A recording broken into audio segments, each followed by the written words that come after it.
అందరికీ welcome to mini blog. ఈ వీడియోలో అయితే మేము కాలభైరవ స్వామి గుళ్ళో కూష్మాండ దీపం అయితే వెలిగించుకున్నాం అండి. ఎలా పెట్టుకున్నాం అన్నది ఇక్కడ నేను వీడియోలో అయితే చూపిస్తున్నాను.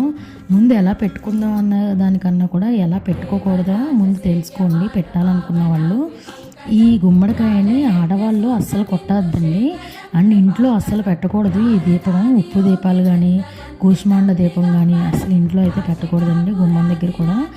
అండ్ ఇదైతే గుళ్ళల్లో అయితే పెట్టాలి. ఇది కాలభైరవ స్వామి గుళ్ళో అయితే మేము పెట్టాము. చాలా హ్యాపీ అనిపించిందండి.